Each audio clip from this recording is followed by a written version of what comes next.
Just as it has always been, when our memories of the ancient world fade into twilight, a new era dawns to fill the void, an unfamiliar path with a pulse of its own, a tempo not dictated by the labor of men, but accelerated by the rhythm of machines.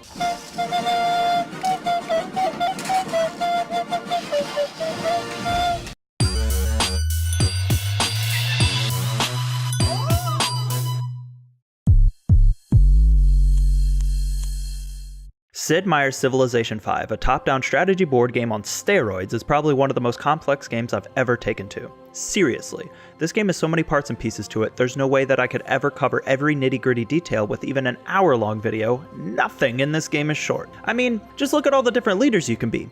Each of these guys has a special unit, building, perk, whatever, that could affect your gameplay depending on the type of victory you're trying to achieve, whether it be cultural, scientific, diplomatic, or through conquest. You may be thinking, what's that last square? Can't we just end the game after a set number of turns? Not recommended, because then you'll push through 10 hours of gameplay. Yes, one game can even last more than 10 hours, and you'll come to the end only to find that Augustus Caesar won solely because all the pacifists around him didn't build an army enough to stop his advances and he just warmongered all over their faces.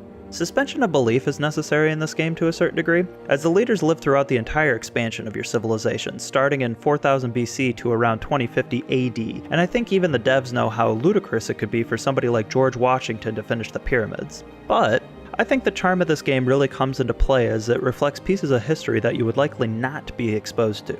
For example, here a great musician was born and I elected to have him write music in the nation's capital.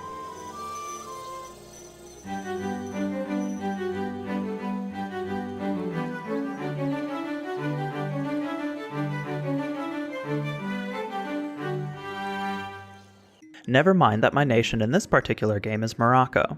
Most games that I start I end up never finishing, and I think that's a common occurrence for a lot of Civ players. And because of the charm of producing great writers, artists, and musicians, I usually end up going for a cultural victory. This makes my civilization vulnerable to attack.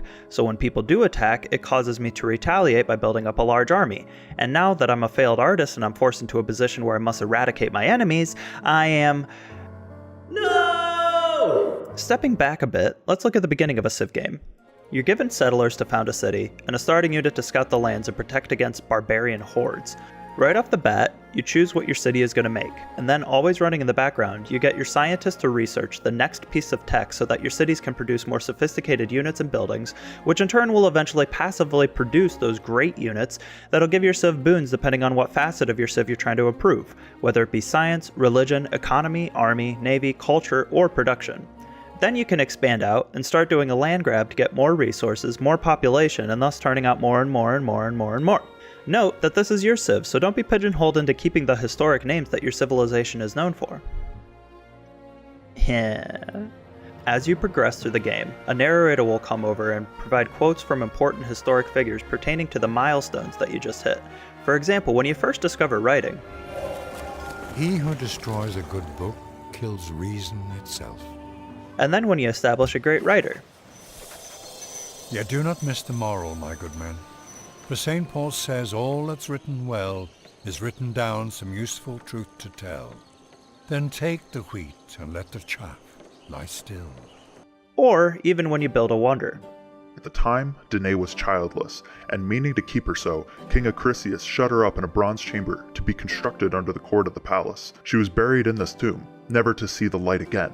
However, Zeus, the king of the gods, desired her, and he came to her in the form of golden rain, which streamed in through the roof of the subterranean chambers and down into her womb. Soon after, their child Perseus was born. And what is a nation-building game without competition or cooperation from other nations? Every other player on the board is an AI PC who usually has something to offer you. You can establish trade relations, you can declare friendships, you can make defensive pacts, or you can even go to war with one another. I think my biggest gripe with the game is the stupidity of the AI, and I strongly recommend playing with friends to mitigate the power of that stupidity. For example, they'll move settlers right on the edge or even in the middle of your nation's borders without a second thought, but then when you do the exact same thing to them, they come back with a sociopathic response being like, Stop it, I don't like it. Or, while you're in the middle of a war with a neighboring nation, they'll come to you to make sure that they can continue their trade relations. We must stop the problems of war. Excuse me, do you have any fruit? We must sound the drums of war. Fruit, please.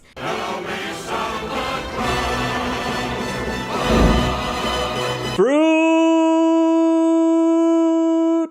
A meme that's arisen from this game is engaging in conflict with another nation when their tech is far inferior relative to your own. For example, Caesar here pushes on my island city with an armada from the Renaissance era, not realizing that I've built submarines and bombers. Several turns later, we sign a truce, and he comes back asking for my cotton so that he can throw his infamous toga parties. I could go on and on about this game, as I haven't even touched on city-states, religion, spying, commerce, city build priority, policies, or the UN. But, considering this game has a 100-hour learning curve, I strongly recommend just trying it out for yourself. Also, if you are trying it out on your lonesome, go ahead and cheat a little bit. You'll get exposed to late-game content and give yourself the opportunity to make mistakes before you make them in front of the world stage.